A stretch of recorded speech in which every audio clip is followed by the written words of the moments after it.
Welcome to the first episode of In the Den with your boy MusaMajic. I'm MusaMajic, first guest ever. My man Flithy here. What's good, Flithy? How you doing, bro? What's up? So what's up, man? How you? I'm good, man. Living life, working already. All right, we're just gonna get straight into it. So, the name Flithy, I know you for some time. I know you was Rashid. So, like, tell me where this Flithy came from. Bruh, come all the way clean. I already knew I wanted to be a rapper, but I knew I had to have a cool name. Okay.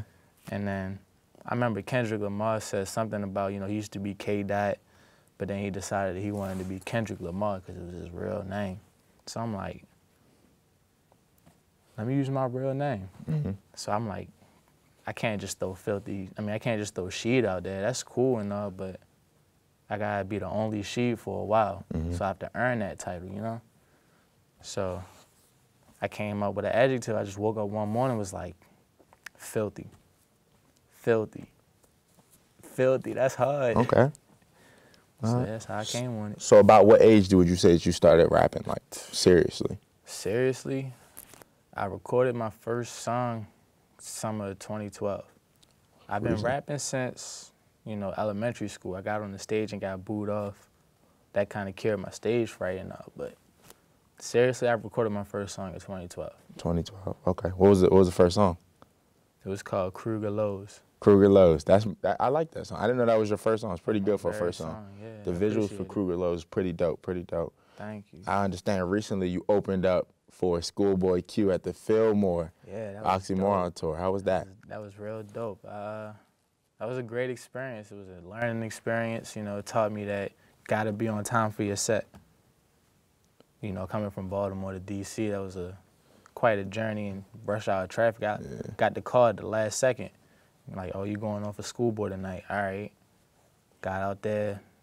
A little late for my set. They tried to cut me off, but I kept going, Had to finish it up strong. How did you feel after you got a call? Somebody just told you signing up for school. Did you anticipate that? Did you know it was coming? I mean, I had an idea that it might happen. I was told to cancel any arrangements on that day, but I got the call and I was in financial aid. And you in financial aid, you get a call like that, you just want to say forget everything. When you in financial aid, you in financial aid. Bruh. So I went back from financial aid straight to the canteen, told my mans, was like, yo, we opening up for Schoolboy tonight. And we kind of made a scene out of it. It was cool, though. It was cool. Right. So you opened up for Schoolboy, and I noticed you talked about Kendrick, so I see that you really like TDE. How would you describe your style? Is your style similar to TDE? Like, what kind of style does Flithy Sheed have for our viewers? My style? It's a pretty wild style, I'm a lyricist, but I'm not your average lyricist. I have a simple approach to it with a lot of intricate meanings behind it that you might not catch on the first listen. You have to go back and forth and really break down things I'm saying. All right. So who are your influences? Like, who are you taking from? Because when I hear that, I'm thinking off jump, I'm thinking like Nas when I hear something like that. So who are you taking from? I feel that. I did bump Illmatic a lot. Yeah.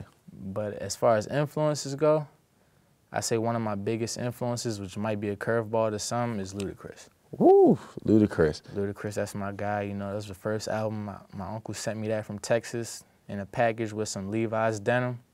Word of mouth. Had to bump it. Bumped that straight through.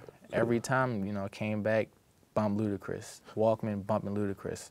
Other influences, you could say I take a little bit from Cameron, a little bit from Charles Hamilton, just in the awkward approach to it that I take.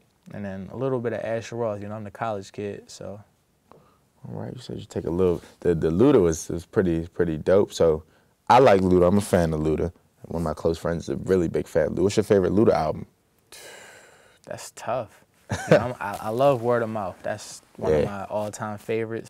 But I would have to stick with Chicken and Beer. Start to finish, it was a crazy joint. One of my favorite fun songs on that was Who Let These Hoes in My Room. Okay. When you can make songs like that, it's just, you're having fun with music, so. Yeah, Ludacris actually always talking about the hoes. Hoes. Use a hoe. Right. All right. So, talk about some upcoming projects you got coming up. I believe it's Blickwa. Blicka. It's pronounced Blickwa, excuse me, or it's spelled Blickwa. So tell me about Blicka. Tell me about that. Blicka, man. That was a joint I was working on. I worked on it for a little while. I actually got that beat for a sweet deal. It was crazy. I don't want to talk about it. It's not really a legal transaction. But Blick, I worked on it for a while. You know, it released about 1.5 years after I actually finished it. And that's to be expected on my upcoming project, beginning of 2015. It's a demo tape I'm dropping. I don't want to give people too much, you know. It's not a mixtape. It's not an album. It's a demo tape. Okay. Upcoming project, 2015. Should we be looking out for that? Should we pay attention to that? Oh, yeah, you should definitely pay attention to that. I put a lot of effort into it. It's coming together nicely, you know. All right. Okay. You got any features on there we should look out for? Or some stuff in the making? There's a few features on there. Close friends. Okay. You know, Dom Kennedy said, I don't need no famous features. Just do it. All right. So that's the kind of wave I'm on. I want to give light to all the people who've been rocking with me from the jump. Okay. Speaking of famous features, if you could get a famous feature from, let's say, three rappers that are quote-unquote mainstream or popular right now, who would those 3 rappers be and why? 3 that are popular right now? Yeah. Man, I can't say that it's a rap. Well, okay. We'll start off with Tyler, the Creator. Okay. He's just one of my favorite artists. He seems like an extremely dope person to work with. And even if I wasn't working with him, I would just love to be around him and get in that creative environment with him. So that would be one. Along the same lines as Pharrell. I mean, he's not a rapper, but he's better than most of these rappers. He's a dope artist. Anything that he puts his fingers on is gold. So, you know, I would always love to get around that creative spirit as well. And then third, might not even be a rap, well, it might not be relevant right now.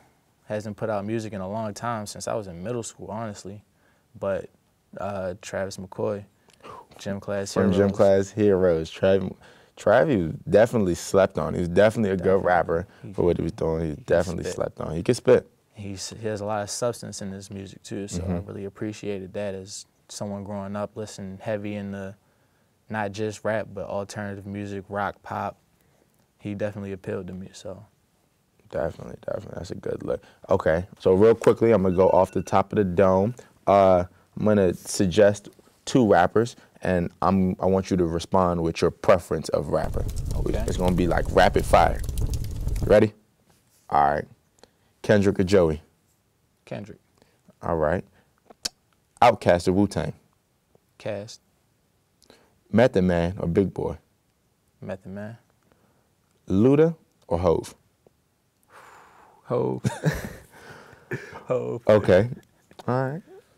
That's good. That was good. I like that. Thank you for joining us on the first episode of In the Den with your boy Magic. We here. We out. Shout out my man Filthy Sheep. Make sure y'all follow me at MusaMajic on Twitter and Instagram. That's Magic with a J. We signing out. We live in the den. I'ma holla at y'all.